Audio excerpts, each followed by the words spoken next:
Hello, everyone, and welcome to another episode of Dark Rhino Security, Security Confidential. And today we are honored to have Ken Underhill join us. Ken has his own show on cybersecurity, and he is a best-selling author. So hoping that I'll get to talk a lot less, and he can take over as a talk show host here. But Ken is the CEO and executive producer and host of Cyber Life. He's the best-selling author of Hack, the Cybersecurity Interview, a complete interview preparation guide for jumpstarting your cybersecurity career. You might have seen him before. There we go. On Forbes, Reader's Digest, Tech Republic, Fox, NBC, Dark Reading, several places. He's a well-known person. We're honored to have a big name like him. Thanks for being here, Ken. Yeah, thanks for having me. I really appreciate it. So Ken, I got to ask you, I looked a little bit at your background, and you obviously have a deep education in cybersecurity, but here you are doing a show. So what gives? Yeah, so back in the pre-COVID days, back in the ancient days, I had a podcast called Cyber Life. People wanted to basically stalk me when I went out to Black Hat in Vegas. And so I created the podcast just for that, to give my thoughts as I did the conference and stuff. And that blossomed into probably 4 or 5 months after that. I got an opportunity to, some people I knew were creating a media company, and they said, "Hey, do you want your own TV show?" And I'm big on opportunity favors the bold. So I always, like, if there's an opportunity comes, I say yes, even though I have no clue what I'm going to do. So I had no clue what I wanted to do show on, didn't have a name for it, anything. I just said yes to that. So they asked, what do you want the name to be? The only thing I could think of was Cyber Life, which is my podcast. And then they said, what's it about? I said, cybersecurity. And of course, we all know that could mean a million different things. So the show was born. And because with the pandemic and everything, it delayed production, all that stuff. So it actually came out last year. I was with that other media company, and then I changed to a different media company. I think it was November, December of last year, and it just kaboom! It just exploded. Now I'm in over 300 media outlets globally, Amazon, Roku, all that stuff. Just a few million people a month watch the show across all those channels. So it just exploded from there, and it's really cool because unlike social media and even podcast platforms, you're really at the mercy of them. Tomorrow they could shut down and you have no options. And tomorrow they could say they don't like, as you said, this one thing, and now you're banned forever. Whereas with a TV show, I can literally say whatever I want. I keep it G-rated, but I can say whatever I want to on the show and nobody cares. And my guests can say whatever they want. That's very impactful for people from disadvantaged backgrounds, specifically minority individuals or those from disadvantaged backgrounds, where they can actually share their voice without a biased algorithm blocking them. So for me, it's very impactful for them to get out there, get their face out there, get their message out there, get their wisdom out there. And then from there, there's some little kid out there that's going to see someone that looks just like them on TV and say, ooh, what's the cybersecurity stuff I want to get? I want to go down that path. So that's really the purpose behind the show as well. So have you given up on being a cybersecurity practitioner then, Ken? No, I still get in trouble. No, so I run Cyber Life as a brand as a whole. It's a training school, a training company. So we do, of course, the B2B side, but also consumer market. We have the Cyber Life School, which the vast majority of stuff on there that's being built is going to be free or low cost, just because we don't want economic barriers for anyone. And I can share a story around that if you want. Please. And then under that umbrella, we also have the Cyber Life television show, which is kind of the media division part of that. So the story behind the Cyber Life School, just one example, is I had a course years ago on forensic stuff, and people are always asking for free stuff. I'm sure. I mean, if you own a company, people are like, oh, give me. Yeah. And you're like, I know this. And so I had, people always reach out for, give me the course for free. This one gentleman reached out. He was in Bangladesh. He reached out for free. At first I was like, yeah, forget you. Come on, it's $10.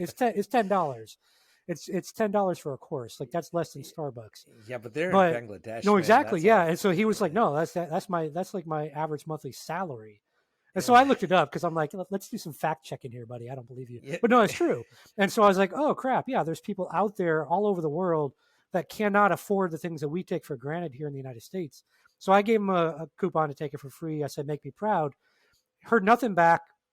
And I don't look at students as they're going through stuff. I don't really monitor that because most people aren't going to do anything. And so, from my experience, and so it was probably like 6, maybe 7 months later, I get a message from the guy, and he's just like, "Oh, thank you so much. Give me all this praise, and thank you so much. You changed my life." And he was sharing how he took that course, and then he was able to get a job, and that job he was able to get with some government agency or whatever over there. He was actually able to send his young daughters to school finally. He was actually able to have the money to do so. And so I started kind of at that point, it's when you create courses or books or anything and people share their stories and stuff, you don't, at least I didn't fully recognize or appreciate the bigger impact that type of stuff has of sharing your knowledge with the world.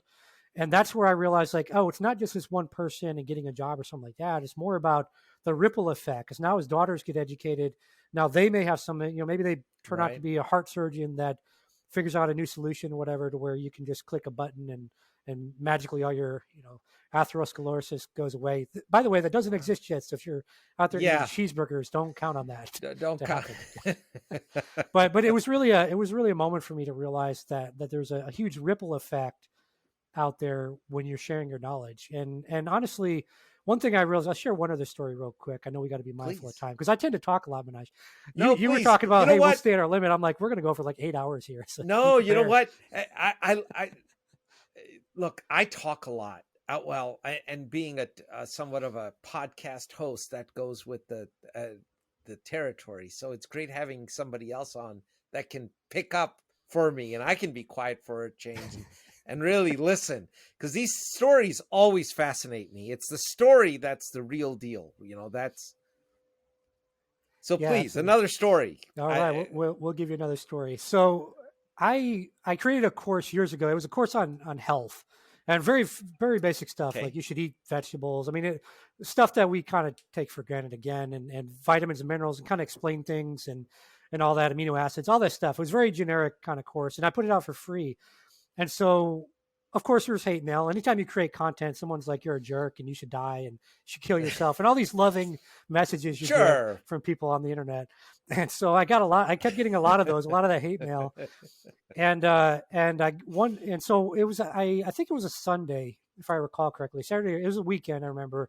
It was like raining here where I am, thunderstorm, kind of that. It's like almost like a novel, right? It's like, it's a thunderstorm and it's dark and, all these things going on. And you hear spooky sounds, and I didn't hear spooky sounds, but you get the idea. And so I logged in because I was like, man, forget these people. Like, screw them all. Like, I'm not going to ever create something again. Like, they can all just, eat cheeseburgers and go to hell, as far as I'm concerned. And so I logged in, and I'm seeing, literally, man, there's like 60, 70 just jerks, just, you suck. Trolls, and, man. Right. Yeah. Burn in hell, all these things. I'm like, God, what hey, that's part of the territory, man. So no, it is.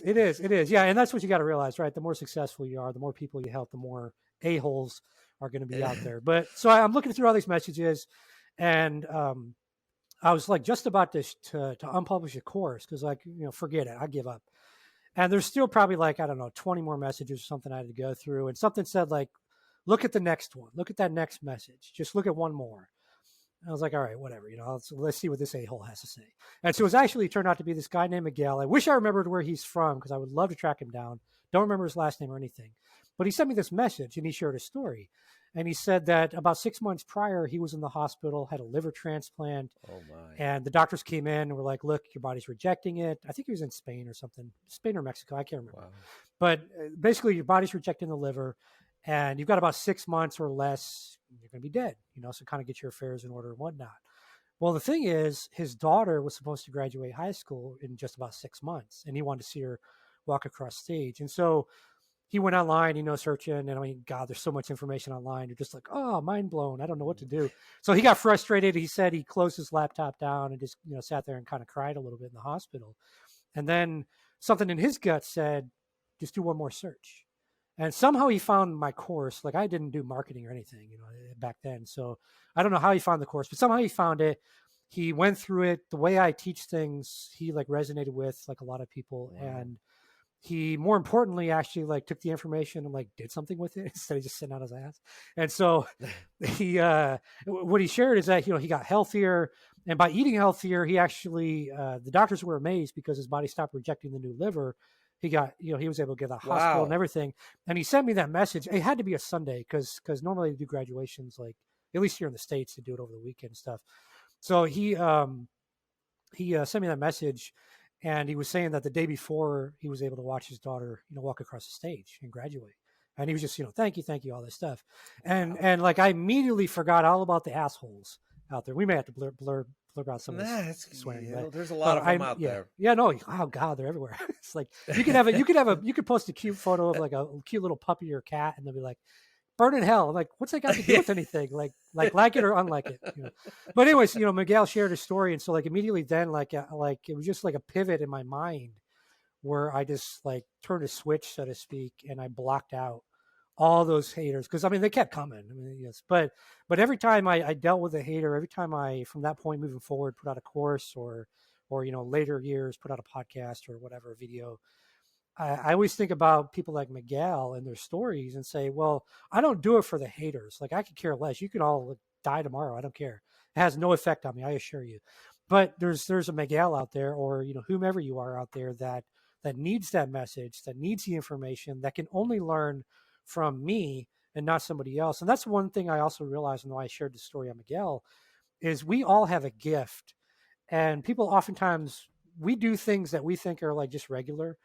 Yep. And other people think it's so extraordinary of the things that we do. And it's honestly, it's a disservice to the world if you're not willing to share that through whatever medium you're comfortable with. It could be a video, it could be a podcast, it could be writing a book, it could be blogs. It could be a million different ways, right? There's a lot of ways to share that. But I think that it's a huge disservice from the world because there's someone out there that can literally only learn from you. They will never be able to learn that topic unless you teach them. And so I think that's maybe a message for the audience listening here that all of you listening right now, you have a gift and you think it's something just regular.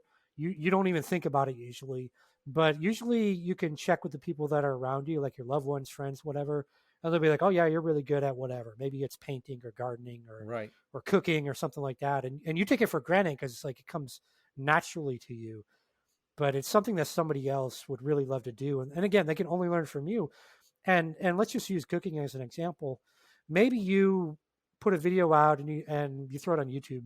I don't use TikTok. So you throw it on YouTube where somebody 10 years from now can still find the freaking thing. And they look at it and then they become a world-renowned chef because they watched your video at age 10.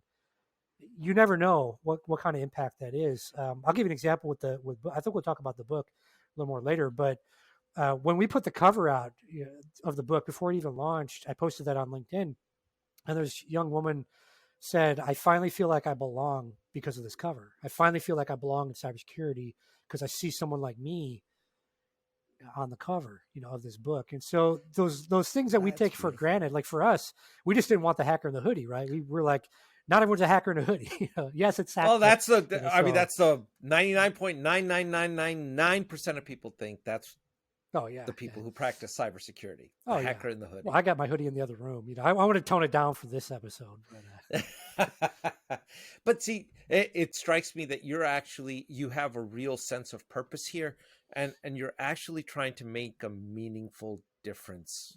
And I think that gives a lot of meaning to what you're doing, and that's a wonderful thing.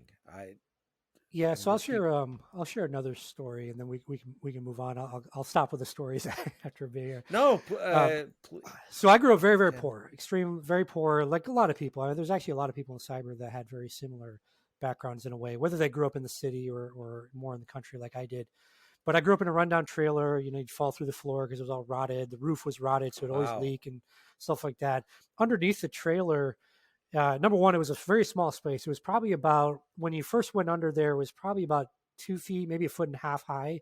And then as you got more towards the back of the trailer, where we had this like kind of addition part built on, like this single room built on the back side of it, it got to like 1 foot. The problem with that is there was a bunch of spiders under there. So like if you crawled under there, like the spiders would think you're prey, so they're like dropping down on you. So what I would have to do in the wintertime is we had this, it was kind of a paper tube. and it ran from the one heating vent that worked on the living room area to this back bedroom where the kids slept, and that's the only way we had heat in the winter. Otherwise, we'd have froze to death. And so what would happen is this like skunks would get under the trailer in the winter, tear open the tube because they're trying to get warm too. I mean, come on, right? And so they'd crawl under there and they'd be in the tube. So I'd have to go under there, crawl under there, and I was really small growing up. I'm still kind of a smaller, shorter guy. But growing up, like around this age, I like just picture a toddler in your head, like toddler-sized kid in your head, crawling under this trailer with a flashlight that half the time didn't freaking work, and a roll of duct tape. And you're crawling back in the darkness, and you're hoping, number one, the spiders don't get you because there was poisonous spiders dropping on you. And then you also hope that there's no skunks in there or anything else, because sometimes I'd go in there, there'd be skunks, and I'd have to like try to scurry back out real quick and run for my life. So, and I got sprayed a couple of times, but you're crawling under there, and you're trying to wrap this up with the duct tape to try to keep the heat in or whatever. And I had to keep doing that over and over growing up. And so when I actually create things, including the book, it's in essence to help everybody, right? Yay, warm and fuzzy feeling. But in reality, I'm trying to help that little kid under the trailer. I'm trying to give him, like, for example, the book. I actually was able to get it in the library I used to spend a lot of time in growing up. It's they'll get it later this week. I shipped them a copy.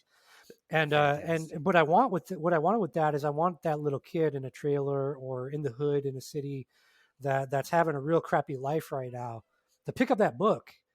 And I also got it in a community college locally here as well. I just got the email back from them today. So that's awesome. But anyways, I want a kid to be able to pick up that book or watch a course or something of mine, probably pick up the book and just believe in themselves, right? They're just like, I can do something different. It just, because I had people that did that for me. I had, I'll share another story and then we'll move on. When I was in, I think it was freshman year.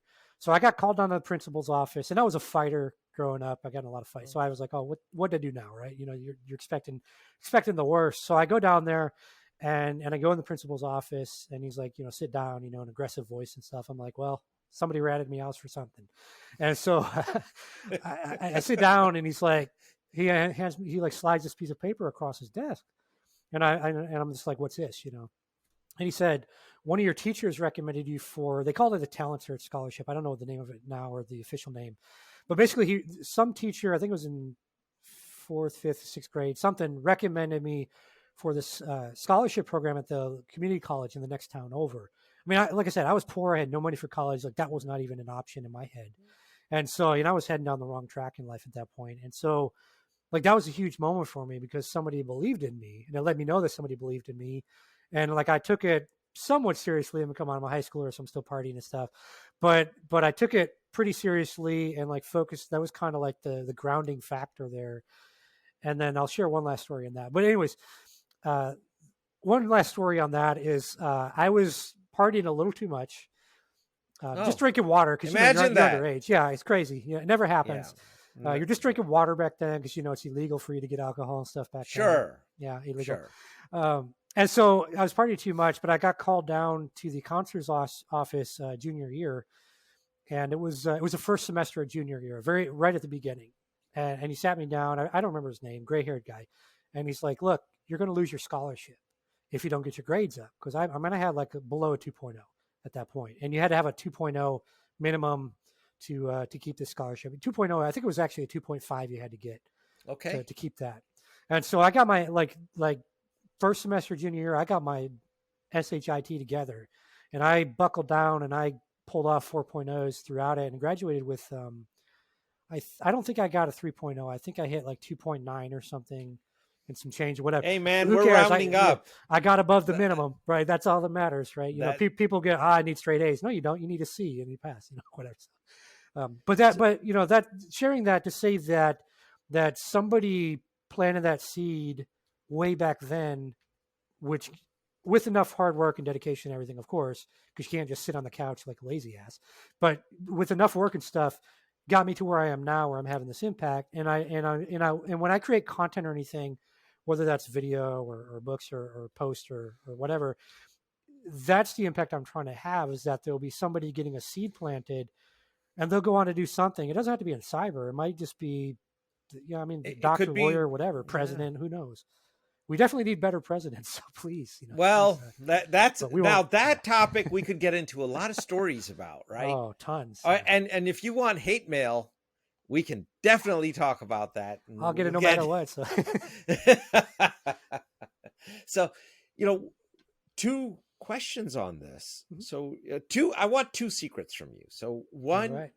you come across as a very positive human being, and given your background and how you've gotten to such a successful place, what was your secret to avoid being the victim?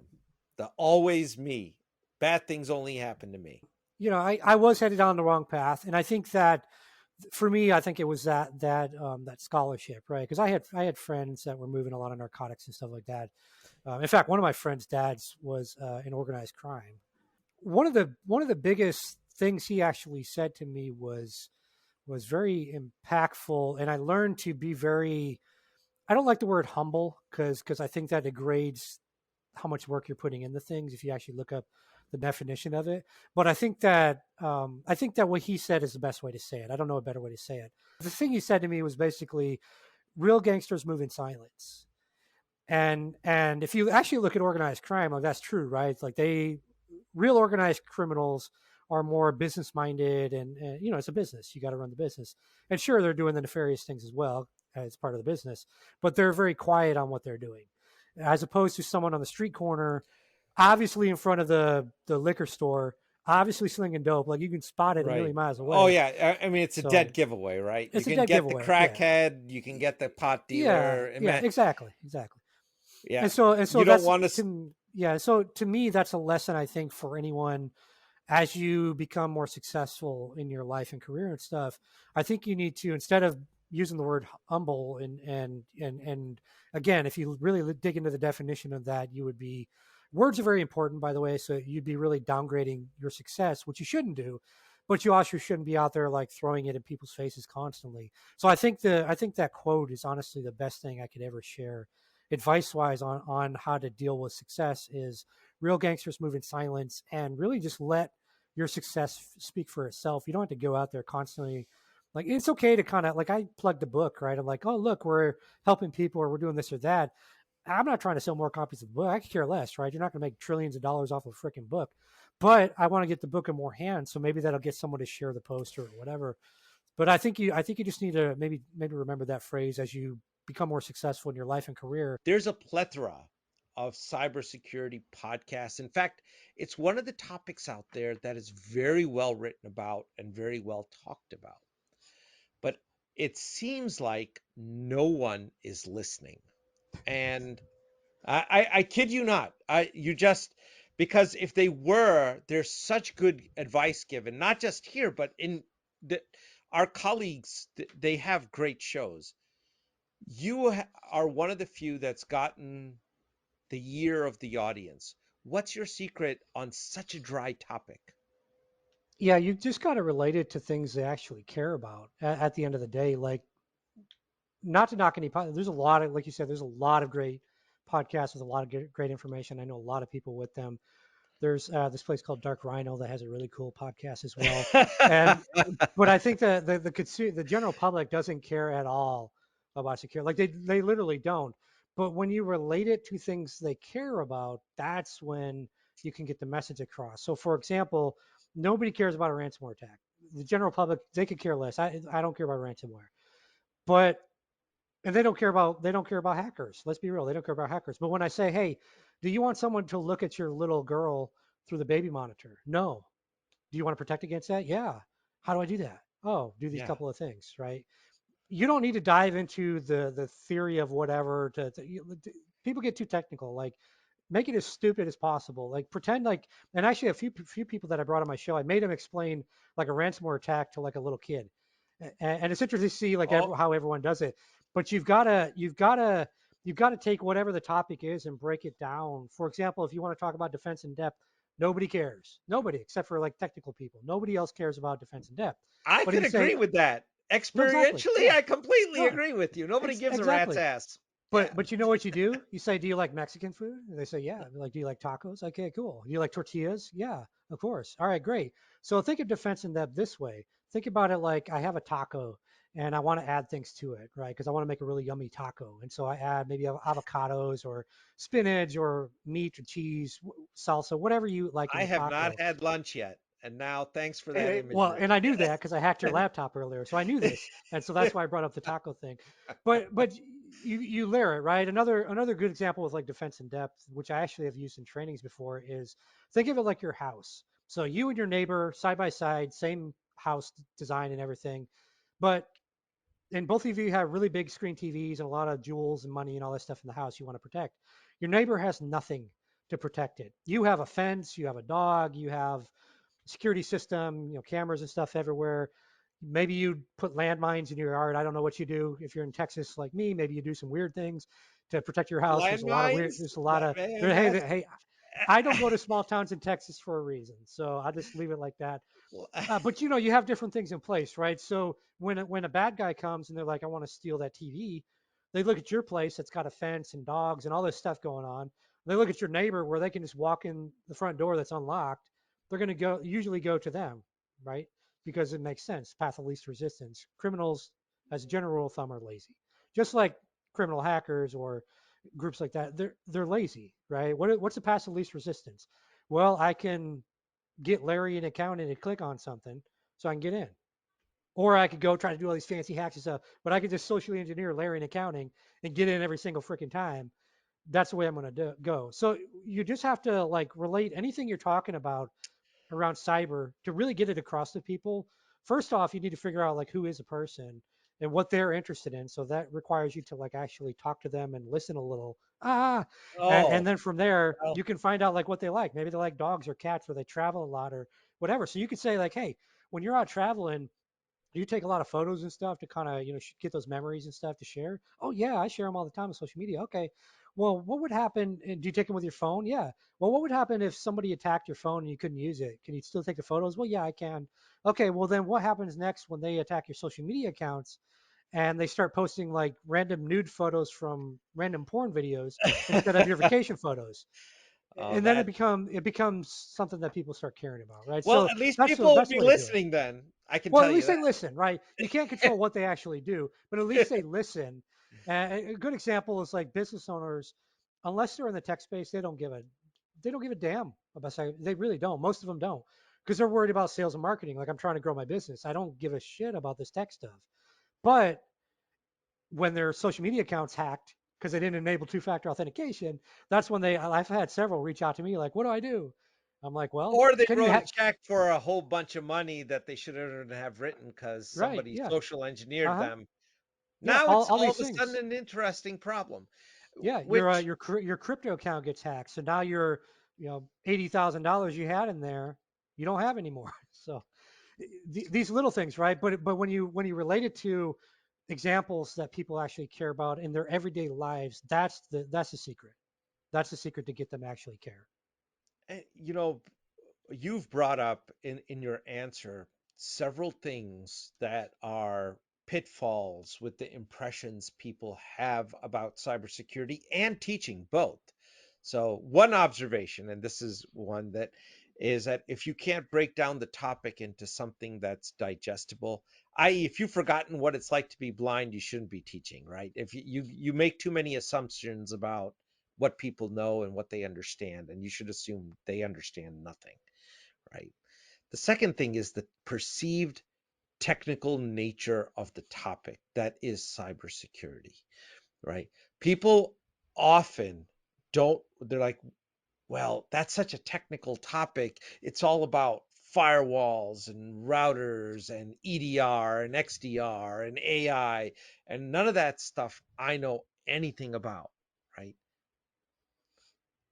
Yeah, And so that is unfortunately a myth, and it's causing a lot of dysfunction out there. But I'll let you comment on this. I'll comment on both of those. Number one, I'm checking off as you mentioned all those terms. I'm checking off my buzzword bingo card, so Oh, I'm pretty close. I'm excited. I'm excited. I don't know what I win. Probably some ransomware. I don't know. But so touching on the first thing you mentioned there, as far as teaching. So when I create content, I have a grandmother. I won't say her name, but she doesn't touch the internet. She doesn't do social media, any of that stuff. Like she's Okay. completely non-technical. Like if you could picture in your head, like the old lady that people always thinks is non-technical, she's it. And so when I teach anything, I build the content as if I'm talking to grandma and I have to explain it, and that forces me, and if you know your stuff, you should be able to do this. I don't care what level you are as a practitioner, if you actually know the thing, you should be able to break it down for someone that's not technical to understand it. And again, going back to relating it to things from everyday life, so that's when I create content. I always focus on grandma, and I'm fortunate that I have one that's not technical. But just think of, if you don't have a grandma that's like that, if your grandma's a hacker or whatever, then just think of my grandma that's totally not technical, and figure out how you would explain it to her without any technical terms Okay. whatsoever. And for me, she likes to cook and bake and stuff. So anything I would want to teach, I would have to use that as an example for her to be able to understand it. Otherwise, she would just be like, I don't know what you're talking about, and ignore me. I don't even think she watches. She doesn't watch a lot of TV either. So like she's totally electronics, Totally not in unplugged. there. Yeah, exactly. I don't want to deal with any of that stuff. So that's the main thing there. And cybersecurity as itself, yeah, people hear a term like that. Some people don't even know what the hell cyber is. You say cybersecurity, they're like, "What is that?" And you have to explain it to them. And again, you have to explain it like they would understand. Like they don't know any. You start blah blah blah on some definition you find in the book, they're gonna be like, deer What in are you the talking? headlights, tuned out, like whatever. So with cybersecurity, number one, you don't need technical skills to get. And I'll put this out there, and it's going to piss a lot of people off. Probably a lot of people are going to get pissed off by this, but I don't think you need to have technical skills for your very first job. You need to have knowledge, regardless of what job you're going into. But to get your very first entry level cybersecurity job, you do not need to put your hands on a keyboard, in my opinion. Because the reason I say this is because I speak with a lot of companies and a lot of Yep. hiring managers, and none of them give a damn that you've worked with Splunk or something, because they can train all of that. They just need you to have a general idea of what the hell's going on, and then they'll take you and put you through paid training to get you the hands-on technical skills. I think there's a disconnect there, because what you see on social media is Right. everybody, number one, everybody that can't get a damn cyber job is saying, let's do a 100-day challenge. What the hell is that supposed to do for you? Nothing. And I get it. There's some value there, whatever. But like, let's be real. You need to focus on a couple of main things. Number one, your personal brand. Number two, your networking. Figure out how you can network with the right people at the companies you're looking for, not just the jobs you're trying to find, because probably at least 90% or more of cyber jobs are never advertised. They're never going to be advertised.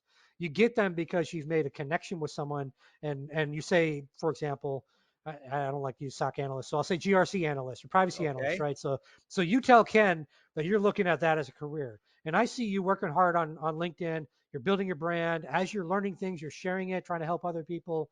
And then when Minaj is like, "Hey, Ken, I'm looking for someone. We just came out of a meeting. I'm looking for someone that's entry level that could jump into a GRC role. That's willing to put in the work. We'll train them. We need someone that's willing to put in the work. Guess who I'm going to say? I'm going to say your name, right? Because you come to mind because you've shown that you built that real connection, right? So you've shown that you're someone that I can stamp my brand in. And I think there's a big disconnect when people talk about networking. There's what do they call it? The lions, like LinkedIn, whatever networker, bullshit is what they are. Yeah. But whatever they call themselves, I think I lions or forget what something. it's called. Yeah. Master There's, jackass. They're master yeah. jackasses. So call them MJ from now on, master jackass. And so that's the wrong way to network. You don't just get a bunch of connections and please, gimme. Build real relationships with people. And then that way they feel comfortable stamping their brand on you. Because if I stamp my brand on you, that means that I would feel comfortable hiring you. And that goes a long ways for the person on the other side that has a job opening, because they know I'm not going to send them a jackass just because someone connects with me on LinkedIn. They know that I'm only going to send them someone that's been vetted, and you can get vetted even if I've never met you in person by being that person that builds a personal brand, shows something, gives back to the community, et cetera, et cetera. But you know That's the what, way to do Ken? those things. To do all those things, you got to work at it, right? You got to So work. Well, that's the thing. That four-letter word that blocks so many people, right? Work. People, you, I don't want to, oh, that's a lot of work. Of course it is. Like, do you think that do people really think that like you or I just sit around eating bonbons all day long? I don't even know if they have no, bonbons anymore. man, I haven't even had lunch, and you got me into tacos. So, like, yeah, Tacos, bonbons yeah, for dessert and stuff. Yeah, but it takes a lot of work. It's not going to be easy. And getting your first job, Like that's nothing compared to like what you're going to have to keep putting in, and that's why it's important to build that muscle when you're starting out. Build that muscle of like I'm willing to put in the work and do what I need to.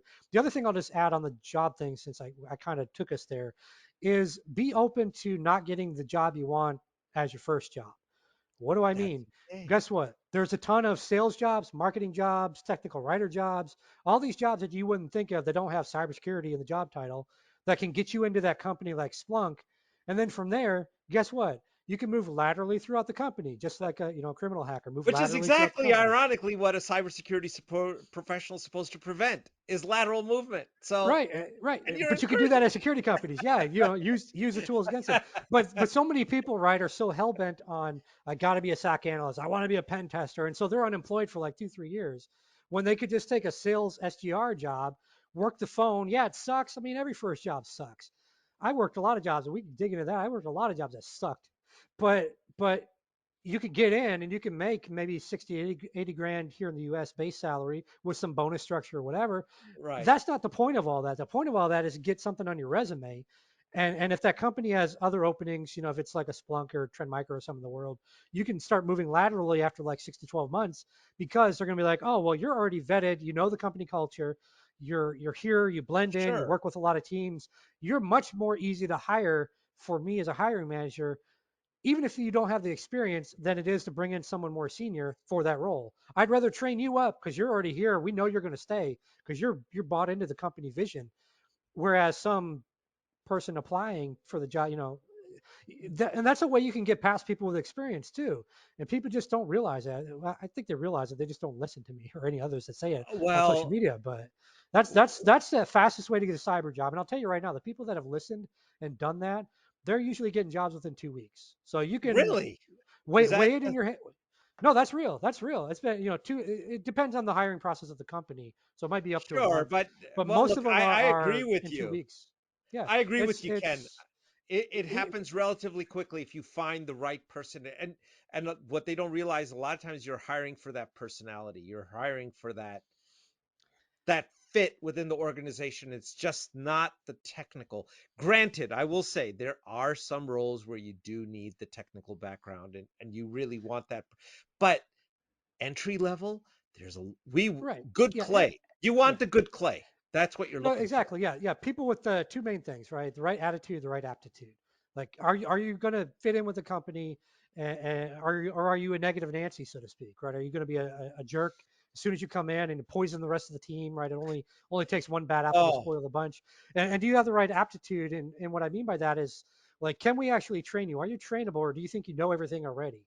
If you're trainable and you can fit in into different teams that are going to be very diverse, sure. then I can train you in everything, and I can literally train someone non-technical in anything technical that I want to. It might take them a little longer to get things, but if I, as a hiring manager in the company, get the right people, like you said, I can. If I get the right mold, so to speak, I can mold that into someone really, really great in the company within a short period of time, 3 to 6 months in many cases. So yeah, I think when we hear the term cybersecurity, we immediately think technical and we run like hell away Oh, from it if we're not technical people. it's a big road. It's a mental roadblock for a lot of people to transition out of whatever they are doing now into Mhm. a career that would be more fulfilling for them. They're like, "Oh, I'm no good with computers. I never code. I'm not a computer science guy." You hear a huge laundry list of things, but you're absolutely right. If you're willing to put the work in and it's a vision that you have, you can absolutely get into this industry. It's a young industry. There's a lot more jobs than there are people. You can do it. It can be done. So let's say you established your brand. You've done that work. How do you hack the interview itself? You actually wrote a book on this topic.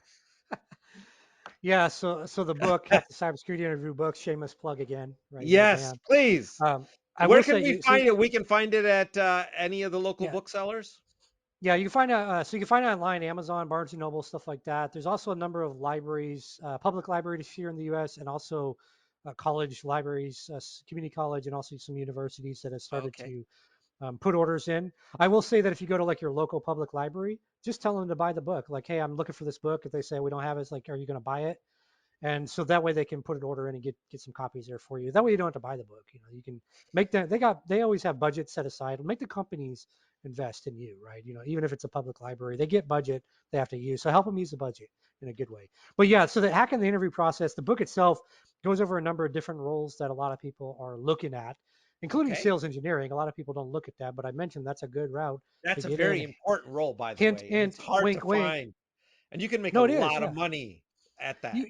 you can. The other thing it does is it really forces you to work with people, right? You're going to deal, especially in an SDR role, you're going to be dialing the phone a lot, so you're going to hear all sorts of excuses and objections.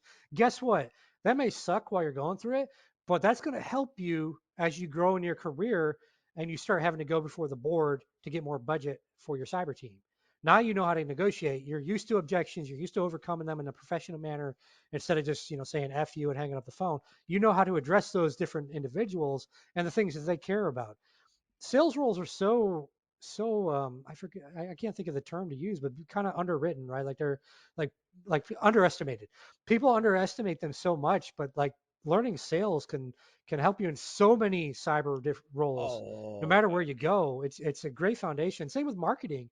If you learn the fundamentals of marketing, you can literally get into any company you want to, even if you don't have the experience you're looking for, because you know how to market yourself appropriately for whatever that job is. So these are like fundamental skills that people overlook because they're like, I want to be a SOC analyst, I want to be a pen tester, I got to hack things, blah blah blah, you know, slow pen clap, tester's the that number slow golf one. clap. Yeah, yeah. Oh, it is, yeah. And it's like, You hear do it you all the really time. understand? Yeah, people don't, I don't think people understand how hard it is to get a junior pen tester role with no IT background whatsoever. It's you really have to have someone that's willing to take a chance on you, which goes back to the branding, the Right. networking, that's that sort of stuff. And it's very rare for that to happen. So people may get mad by that, but that's very rare. Getting 1% on Try Hack Me, that honestly, for hiring managers, people will lie to you on social media. People lie all the freaking time. So a lot of people will be like, oh yeah, try hack me top 1% or whatever percent. That's the key, and I only hire people with that, blah blah. Those people don't hire shit. They don't hire anybody. They don't have a but they're not hiring managers. They're other people that are trying to get a job. They don't know anything. And not to knock them, like they know stuff, but like they don't know anything about getting a job because they're trying to get a job too. So like I why love would it. you We're gonna listen get to so much hate mail. This is gonna be great. and I don't care. Like whatever, you can hate. So I was a guest on the Cybersecurity Marketing Society, their podcast with Yeah. John and Maria a while back. I think it was last month in July. But anyways, I was on there and I talked about my block party. So I Yeah. have a block party and it's been going on for years on social media. And so I'm happy to add anybody that wants to hate. I put you on the block party. I don't know what music's playing there. That's still up for debate. I have no idea. But you get blocked. You get an invite right away. Happy to send you there, and you never have to worry about hearing from me again because you'll be blocked, right? You So know, that, yeah, we'll get hate Ken, it's mail, but refreshing to it's hear reality. somebody say what all of us have known for quite some time. And what you're Yeah, speaking is the truth of the matter here. yeah, and it's not because all of us are trying to be jerks by telling people this. It's we're trying to tell you the real. We're trying to pull you aside like mom or dad in a way, and tell you like it really is, right? Or that good friend or something. Like we're trying to pull you aside like them and say like, look, you're lied to because a lot of companies want to make money off you for certs and degrees and boot camps and Sure. whatever.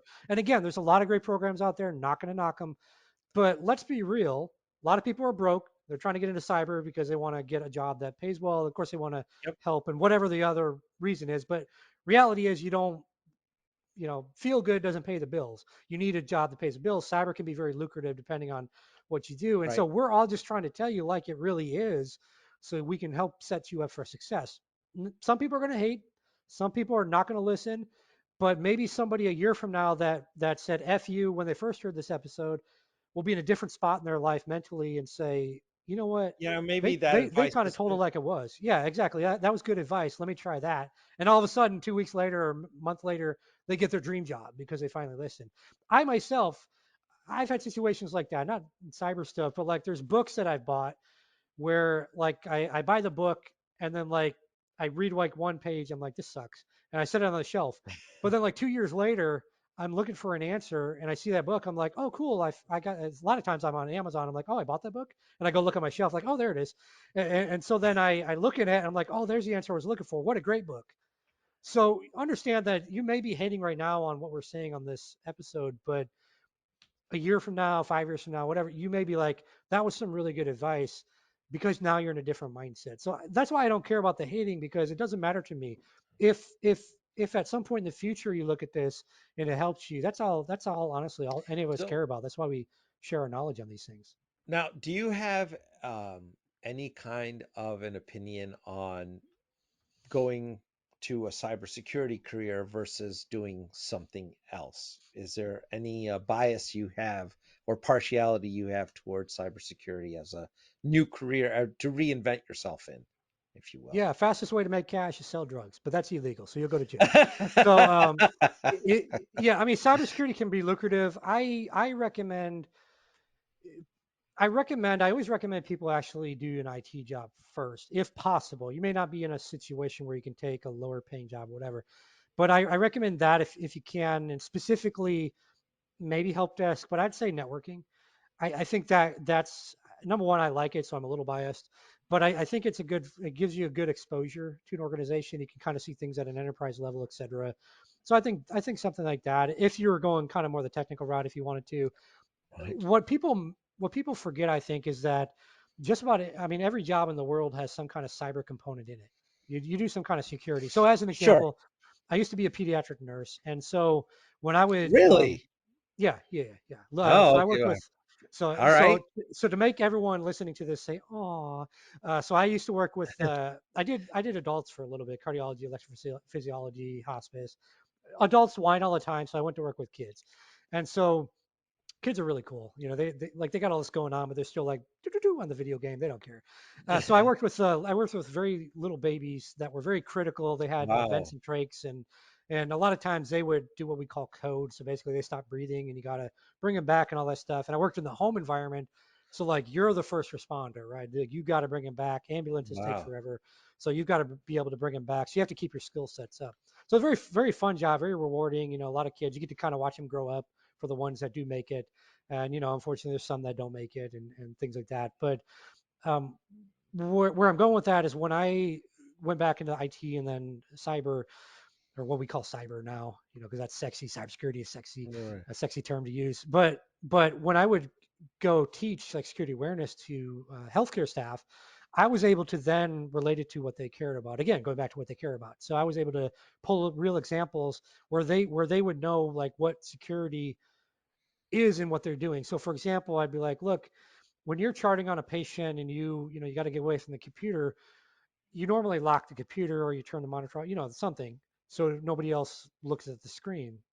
And they're like, yeah. And some of them were like, they did the yeah, like they really weren't doing that. They were just leaving the screen up. And you're like, well, the reason you want to do that is because number one, HIPAA and other regulations, like Right. if an auditor comes in, they see that screen up and nobody around, you're getting in trouble, whoever that nurse is, and you may lose your license or you might get a ding against your license. Now you can't pay your bills. Do you like to, we all don't like to pay bills, but do you like to do vacation? They're like, yeah, I love vacation. All right. You wouldn't have money for vacation if you lose your license, right? Because you got to figure out a new job and stuff like that. So going back to relating it, right? That's what you do. And so if you're out there looking at like cybersecurity as a career right now, and you're like, well, how the heck do my transferable skills come across to cyber? I'll give you a couple examples. I gave the nursing one. Like, you're following a process as a nurse. You're able to, if you do like a blood draw or something, or if you put an IV in somebody, you're following a process. You're maintaining patient safety. These are all things you should be putting on your resume because these are keywords that will pull up like, oh, they can follow a process. Okay, they maintain patient safety, so they can do that for a patient. They can do it for records that we have, or they can do it for our critical data or Yep. services or whatever. Same thing with someone working at a grocery store stocking shelves. You're following a process to stock the shelves and label things and do whatever. So there's a lot of those jobs out there that you're doing right now that have transferable skills. You just have to figure out whatever the heck those things are that lead into cyber. So that was a very long-winded way to say that I think that there are a lot of careers out there that are outside of the cybersecurity realm, and I think you have to do what makes you happy. Like for me, I found we have a number of companies, and so one of them is a credit repair business, and I've actually found that I like credit stuff. I don't necessarily like working with people and doing that stuff, but I like the knowledge of it, right? Because I didn't have all that financial education growing up, and so I think that you have to explore things that interest you. If that's cyber right now, if that's something in cyber right now, then that's cool. If you're just getting into it to, oh, it's a, these media places are putting out that there's millions of jobs open and they're all paying multi six figures and now, you'll Yeah, be a sure. millionaire in a year and all this, BS, then that's the wrong reason, right? It's okay to, so with that, I say like explore with free and low cost learning first. See if it's even something you want to do, if it even interests you at all. If it doesn't, then put it aside. Maybe there's some area of cyber that does, but Right. if none of it does, then look at something else. Find something that interests you because there's a lot of burnout in this industry. There's a lot of stress you deal with, especially depending on the role. There's a lot of instances where geopolitics gets mixed into private sector cybersecurity stuff Sure. now. So you may find yourself with a hit team after you, and you're just trying to do your job. So like there's these are rare cases, right? Things like that. But all these things can happen where it causes a lot of stress in your life. I'm not saying that to scare anyone away from cybersecurity careers, but I'm saying like you should do what makes you happy because you don't know if tomorrow you're going to get hit by a bus, right? So if you're trying a lot of different cyber areas through like free courses and you're like, I don't, nothing's really clicking for me. I don't really like any of this stuff. Find something that clicks for you. Maybe that's knitting sweaters, and that's okay. Maybe for the next 6 months, you put out courses on how to knit sweaters. Maybe you make millions. Who knows?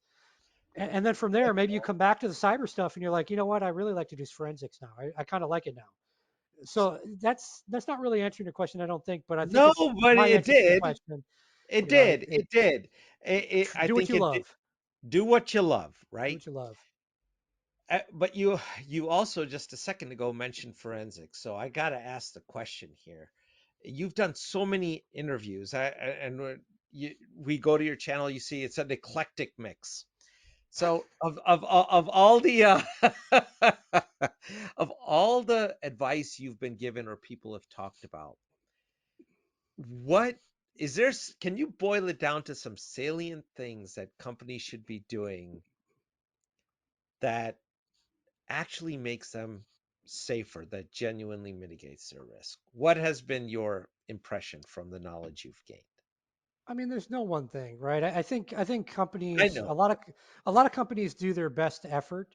I think when people look from the outside on these issues, like, oh, a data breach, kill them, I think that people don't realize like how complex things in. Like some people are like, oh, just secure your S3 buckets because that was a leak. But there's like 400,000. Like there's going to be mistakes made even with automation. So I think the thing to realize if you're someone maybe getting in, and I guess maybe we'll talk to two ends. On the company side, there's a lot of best practice information out there. There's a lot of good podcasts and things like that. Like the Cyber Wire is a good one out there. Dark Rhino's got good Okay. stuff. There's a lot of them out there that share a lot of best practices depending on the domain. For example, cloud security, right? The cloud security podcast with Yeah. Ashish. Phenomenal. He's a phenomenal guy. Always dresses well too, and a lot of good information shared on there. So I think depending on what problem you're trying to solve in the organization, whether you're a SMB or enterprise company, find podcasts and other places with that information to learn from people with boots on the ground in there of what they're doing to better secure things. Okay. That's number one. Number two, if you're someone trying to get into stuff, same thing. Whatever kind of thing you want to learn, just immerse yourself in podcasts and learn from people that have been there already. So yeah, I mean, there's frameworks, there's all these things out there already, right? Like companies are already doing a lot of these things. And I think the other thing that I'll just mention is that whether you're currently in or you're trying to get your first job, there's a good book. I'm gonna shamelessly plug. I'm not gonna grab it from the shelf, but it's called the CISO Evolution. So the CISO CISO for those that don't Uh, know how to sell it. The CISO Evolution, great book on how you can communicate the cyber stuff to the business side because at the end of the day, a business is a business, and cyber is just one very minute component of the risk of that company. They got a lot of other things going on. And if you're right. able to take that minute area and communicate it to the broader organization of why this minute thing affects all these other things and why it's so important, that's going to really help you in your career no matter what level you are right now. So I think that's a great book that breaks down that and Oh, also breaks down like financial things because a lot of people suck at finances. The other thing I will say is if it's in your budget, Udemy, not to plug Udemy because they're not giving any of us endorsements. But if you want to sponsor Dark Rhino on an episode, Udemy, just reach out to them and sponsor their show. But Udemy has a low cost. I think you just search for financial analyst. I've taken the training before. That's why I say it's good. I don't remember the name of the course. Well, basically, it's financial analyst training. And the reason I recommend that is you can learn the money of business. And if you speak the money of business, which is the language of business, if you speak the money, then that's going to help you so much in your career. So the book's a good thing. You can find that course on Udemy. The key with Udemy is like wish list the course unless it's on sale, and then just wait for like Monday. They usually run course sales on a Monday, so you can get it on a discount. That's how Udemy usually works. I probably shouldn't say that because now they're going to change it up, but you can get the course for like $10 or something like that. And I think it's good because you go through things like this. If you learn about money, that's what the business understands. And the more you understand That's right. money, the easier it is for you actually to accelerate your career. Like I understood money because I kept learning about it because I didn't know anything about it. And that's how I jumped into like management jobs, executive leadership, all that stuff very quickly. Whereas other people put in like 20 years and then they finally get like that mid-level manager job and still trying to work their way up because they don't Right. understand the dollars. So if you can speak the language of money, which is the language of business, that's going to help you so much. I recommend those things if you're just starting out trying to learn things. Put the technical stuff, honestly, put the technical stuff aside for a couple weeks. Go through a course like that or read that book, The Sizzle Evolution. It's by oh damn, I can't read the author's name, but it's by, Wiley.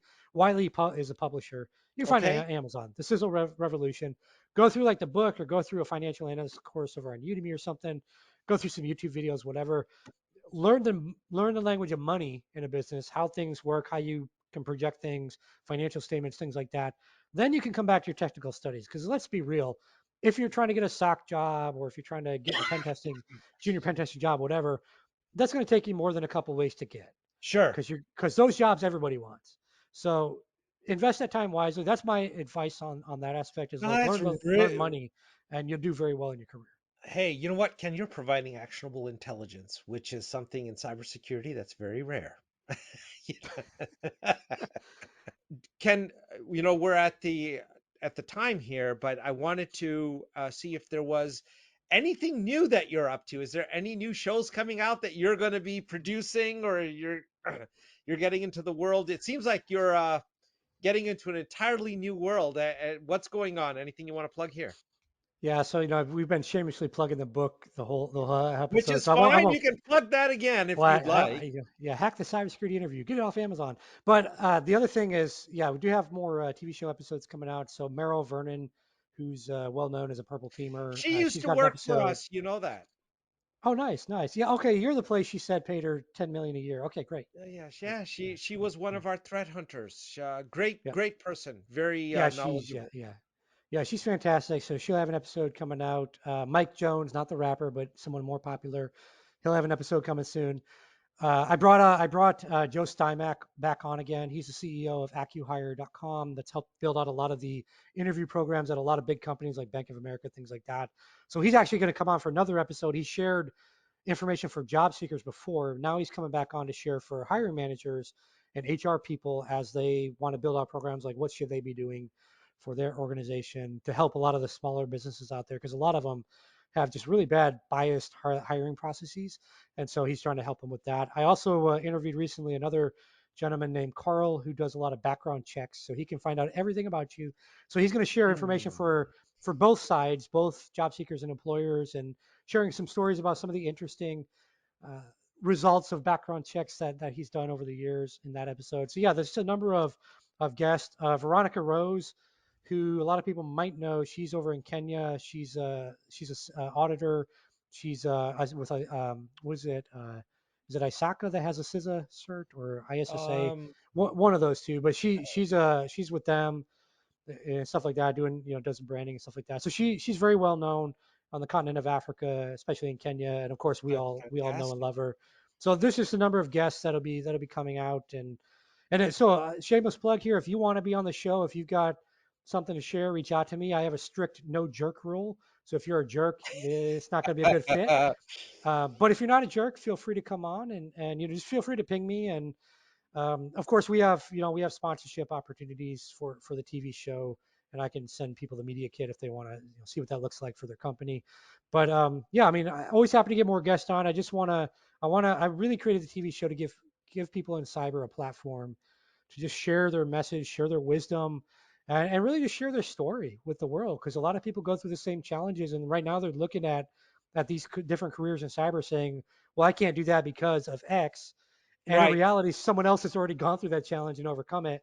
And so that's why I want people to be able to come on and share their message. I definitely recommend people check out the episode I did with Chip Harris, and you'll realize why I recommend that episode once you like visually see it. It's just kind of neat to talk to someone in that outfit. Just leave it as that. And so but I've had a lot of great guests. Over the time. I've had Chris Roberts on, who's a very well known hacker. Zed Savi I've had on, who's another Yeah. well known hacker out of Europe and Israel and stuff. Had of course Mary Galloway, Tia Yep. Hopkins, Chris Fullen, Renee Small. I mean just all these big names in cyber have come on the show. And Chris Kubecka, who's a very well-known hacker. She lives over in Europe, and she's got so many interesting stories. It's just love her to get her on talking, and she makes her own wine and stuff like that. So she's just a great person overall. But I've just been so fortunate with the show to bring a lot of great guests on. I'm always looking for more. So again, I do have that strict no jerk rule. So if you're a jerk, don't worry about it. But if you're not a jerk, always happy to bring you on the show. Fantastic. Well, you're doing great work, Ken, and you're doing somebody a favor out there, and that's meaningful. So thank you for that, and keep that up. Yeah, no, thanks. And again, thanks for having me on the show. I appreciate it. Appreciate it, Ken. It's been a pleasure. Hope to have you back sometime.